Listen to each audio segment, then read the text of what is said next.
দীর্ঘ ৩৬ বছর পর রাষ্ট্রপতি এবং প্রধানমন্ত্রী একই সাথে জাতীয় ঈদগাহ ময়দানে ঈদের নামাজ আদায় করতে যাচ্ছেন। ঠিক আগামীকাল ঠিক 8:30টায় কিন্তু ঈদের নামাজ আদায়ে আসবেন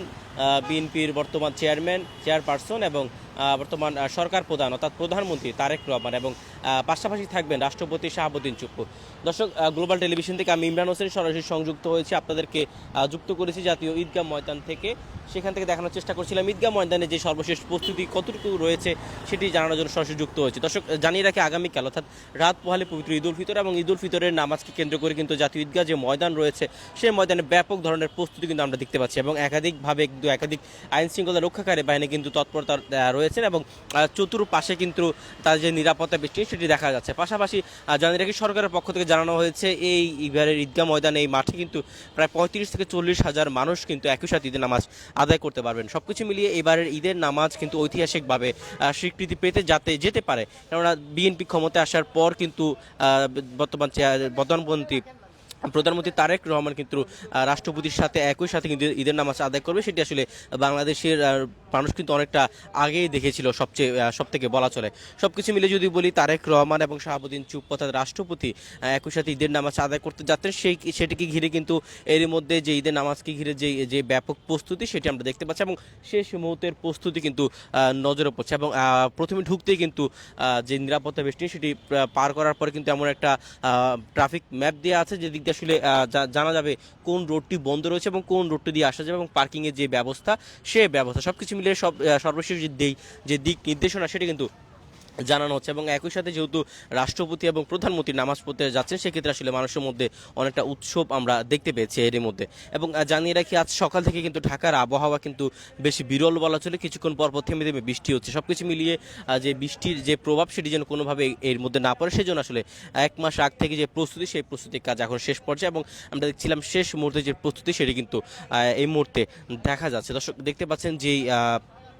তেরপাল রয়েছে, সেই তেরপালের উপর আসলে পর্দা দিয়ে নামাজের জন্য জায়গা প্রস্তুত করা হচ্ছে এবং বলা হচ্ছে যে প্রায় 40,000 মানুষ কিন্তু একই সাথে ঈদের নামাজ আদায় করতে পারবেন, সাথে থাকবেন প্রধানমন্ত্রী এবং রাষ্ট্রপতি। সবকিছু মিলিয়ে আইন শৃঙ্খলা রক্ষাকারী বাহিনীর কয়েক স্তরের নিরাপত্তা আমরা দেখতে পেয়েছি, গোয়েন্দা নজরদারি দেখা যাচ্ছে এবং পুরো এলাকাটিকে কিন্তু আসলে একেবারে আইন শৃঙ্খলা রক্ষাকারী বাহিনীর যে নিয়ন্ত্রণ সেই নিয়ন্ত্রণে নিয়েছে। এর মধ্যে আমরা দেখছিলাম সরকারের পক্ষ থেকে একাধিক নেতাকর্মীরা কিন্তু এসেছেন এবং যে মন্ত্রীরা কিন্তু এসেছেন এবং এই মাঠ কিন্তু পরিদর্শন করেছে। সবকিছু মিলিয়ে আমরা দেখছিলাম একাধিক কিন্তু সিসিটিভি ক্যামেরা রয়েছে এবং পুরো যে ঈদগাহ ময়দান সেই ঈদগাহ ময়দানটিকে পুরোটাকে সিসিটিভি ক্যামেরা দ্বারা নিয়ন্ত্রণে রাখা হয়েছে এবং আগামীকাল ঠিক 8:30টায় কিন্তু প্রধানমন্ত্রী এবং রাষ্ট্রপতি একই সাথে ঈদের নামাজ আদায় করতে যাচ্ছেন এবং তাদের সাথে প্রায় 35 থেকে 40 হাজার মুসল্লি কিন্তু ঈদের নামাজ আদায় করতে পারবেন বলে জানানো হয়েছে আমাদেরকে। দর্শক, দেখতে পাচ্ছেন এই মুহূর্তে আমি যদি শেষ মুহূর্তের প্রস্তুতির কথা বলি, লাইট, ফ্যান এবং মাইকের যে ব্যবস্থা সেটি কিন্তু একাধিকভাবে নিয়ে রাখা হয়েছে এবং যেহেতু এটি পুরোটা তেরপাল দিয়ে ঘিরে রাখা হয়েছে, সেক্ষেত্রে আসলে যে বৃষ্টির প্রভাব সেটি কিন্তু আসলে এখানে পড়বে না। আগামীকাল পবিত্র ঈদ উল ফিতর এবং এই ঈদ উল ফিতরকে ঘিরে ধর্মপ্রাণ মুসল্লিদের মধ্যে এক প্রতিবারে কিন্তু উৎসব দেখা যায় এবং আমরা দেখছিলাম প্রতিবার কিন্তু রাষ্ট্রপতি ঈদের নামাজ আদায় করে কিন্তু এবার আসলে দীর্ঘ ৩৬ বছর পর কিন্তু প্রধানমন্ত্রীও একই সাথে অর্থাৎ সাধারণ জনতার সাথে ঈদের নামাজ আদায়ে আসবেন এবং সেটিকে ঘিরে কিন্তু এর মধ্যে যে ব্যাপক প্রস্তুতি শুরু হয়েছিল প্রায় মাসখানেক আগে, সেই প্রস্তুতি একদম এখন পর্যন্ত শেষ পর্যন্ত আমরা দেখতে পাচ্ছি এবং জানিয়ে রাখি যেহেতু এটি পুরোটা আসলে একটি বড় মাঠ, সেক্ষেত্রে আসলে মশা বা ডেঙ্গু যদি তৎপরতা না থাকে সেজন্য আমরা দেখতে পাচ্ছিলাম যে মশা ডেঙ্গু যেই নিষ্কাশন তারা করত। সবকিছু মিলিয়ে একাধিক স্তরের নিরাপত্তার মাধ্যমে কিন্তু যে ঈদের নামাজের প্রস্তুতি সেটি কিন্তু রাখা হয়েছে। দর্শক, দেখতে পাচ্ছেন ঢাকা দক্ষিণ সিটি কর্পোরেশনের পক্ষ থেকে কিন্তু যে মশা নিয়ন্ত্রণ কর্মী রয়েছে তারা কিন্তু যেই মশার জন্য যেই বায়ু নিষ্কাশন সেটি কিন্তু করছেন এবং সবকিছু মিলিয়ে ঈদের নামাজে যেহেতু প্রধানমন্ত্রী এবং রাষ্ট্রপতি আসবেন, সেক্ষেত্রে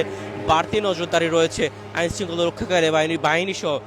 আয়োজক কমিটির। দর্শক, এই জাতীয় ঈদগাহ ময়দান থেকে দেখানোর চেষ্টা করছিলাম যে ঈদগাহ ময়দানে রাষ্ট্রপতি এবং প্রধানমন্ত্রী একই সাথে ঈদের নামাজ পড়বেন, তার সর্বশেষ পরিস্থিতি বা প্রস্তুতি দেখানোর চেষ্টা করছিলাম।